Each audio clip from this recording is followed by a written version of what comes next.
Om Swastiastu.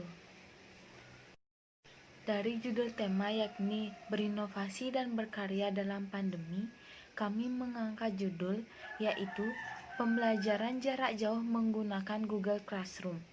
Sebelum kami lanjut ke materi, kami akan memperkenalkan diri terlebih dahulu. Perkenalkan, nama saya Ade Irma Nantaliana Depi, Prodi D3 jurusan Keperawatan.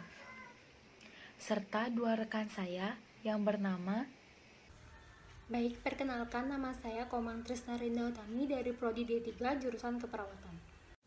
Perkenalkan, nama saya Komang Intan Aristia Wulandari, Prodi D3 jurusan Keperawatan.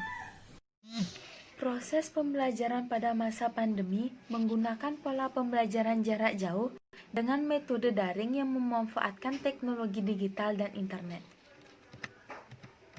Penggunaan aplikasi dalam pembelajaran jarak jauh diantaranya yang pertama WhatsApp, yang kedua Zoom, yang ketiga Cisco Webex, yang keempat Google Classroom, yang kelima YouTube, dan yang lainnya. Di sini kami akan membahas tentang penggunaan aplikasi Google Classroom dalam pembelajaran jarak jauh. Yang pertama, pengertian Google Classroom. Google Classroom atau ruang kelas Google adalah suatu serambi aplikasi pembelajaran campuran secara online yang dapat digunakan secara gratis. Pendidik bisa membuat kelas mereka sendiri dan membagikan kode kelas tersebut atau mengundang para mahasiswanya.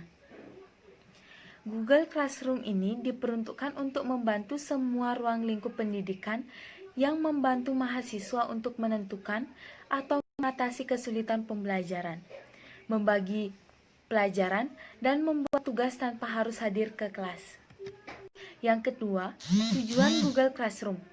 Tujuan utama Google Classroom adalah untuk merampingkan proses berbagai file antara dosen dan mahasiswa Google Classroom, menggabungkan Google Drive untuk membuat dan mendistribusikan penugasan, Google Docs, Sheets, Slides untuk penulisan, Gmail untuk komunikasi, dan Google Calendar untuk penjadwalan.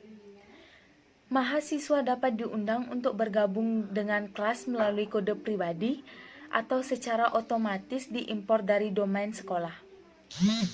Setiap kelas membuat folder terpisah di Drive masing-masing pengguna, di mana mahasiswa dapat mengirim pekerjaan untuk dinilai oleh dosen. Untuk materi selanjutnya akan dipaparkan oleh teman saya. Baik, di sini saya akan menjelaskan mengenai fungsi penggunaan Google Classroom. Fungsi yang pertama yaitu proses setting pembuatan kelas yang cepat dan nyaman. Yang kedua, hemat dan efisien waktu. Yang ketiga, mampu meningkatkan kerjasama dan komunikasi. Dalam meningkatkan kerjasama dan komunikasi, salah satu manfaat yang didapat yaitu dari menggunakan Google Classroom adalah kolaborasi online yang efisien. Di sini dosen dapat mengirimkan pemberitahuan ke peserta atau mahasiswanya untuk memulai diskusi online atau memberitahu mereka tentang kegiatan pembelajaran online tertentu.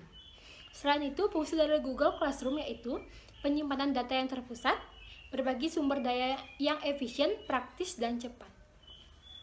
Baik, selanjutnya saya akan membahas mengenai fitur yang dapat dimanfaatkan pada Google Classroom. Fitur yang pertama yaitu tugas atau asesmen. Di sini, setiap tugas yang diunduh akan disimpan dan dinilai pada rangkaian aplikasi produktivitas Google yang telah memungkinkan kolaborasi online ini. Yang kedua, ada penilaian atau grading. Google Classroom mendukung cara penilaian yang berbeda. Dosen memiliki opsi untuk memantau kemajuan setiap mahasiswa pada tugas di mana mereka dapat memuat komentar dan mengedit. Tugas yang diubah dapat dinilai oleh dosen dan dikembalikan dengan komentar untuk memungkinkan mahasiswa merevisi tugas dan dikembalikan. Fitur yang ketiga, menggunakan Google Classroom menjadikan komunikasi yang lancar, karena pengumuman dapat diposting oleh dosen ke aliran kelas yang dapat dikomentari oleh mahasiswa yang memungkinkan komunikasi dua arah antara dosen dan mahasiswa.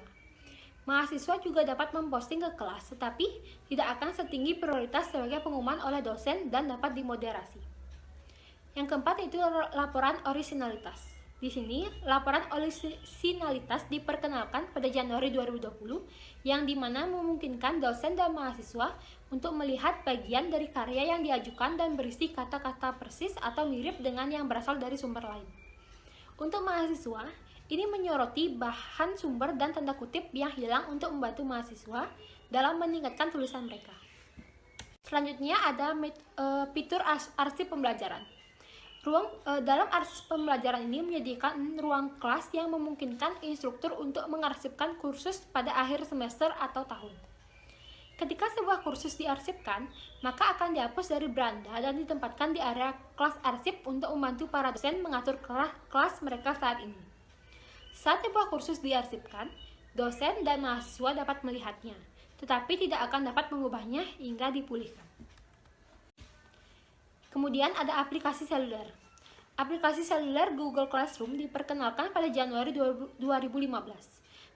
Aplikasi ini tersedia untuk perangkat iOS dan Android. Aplikasi memungkinkan penggunaan mengambil foto dan melampirkan ke tugas mereka, berbagi file dari aplikasi lain, dan mendukung akses offline. Selanjutnya ada fitur keamanan pribadi.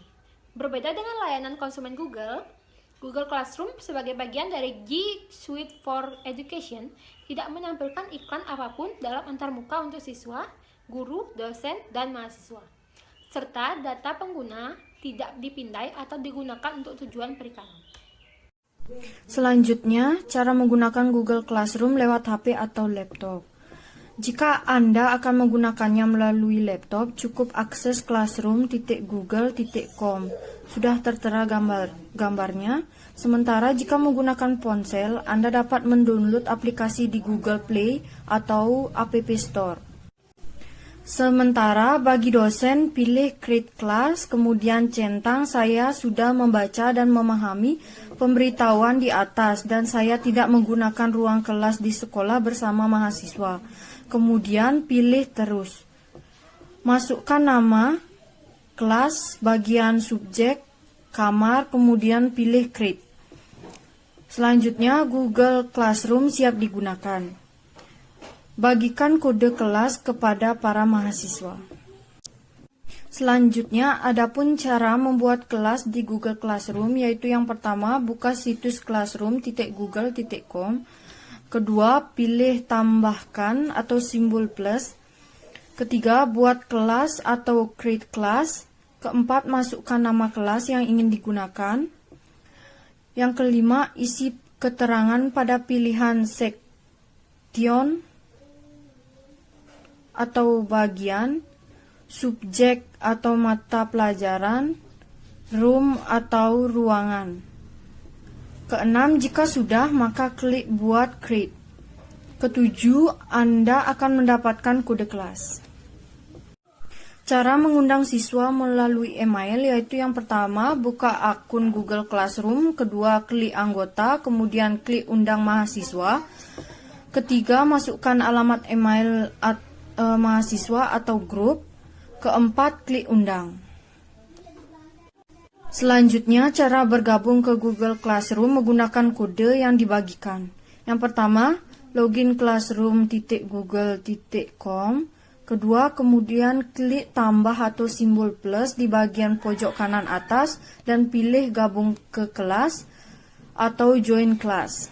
Yang ketiga, masukkan kode dari dosen dan klik gabung. Nah, sekian dari presentasi kami. Bila ada salah kata, mohon dimaafkan. Kami tutup dengan para mesanti. Om Santi Santi Santi Om.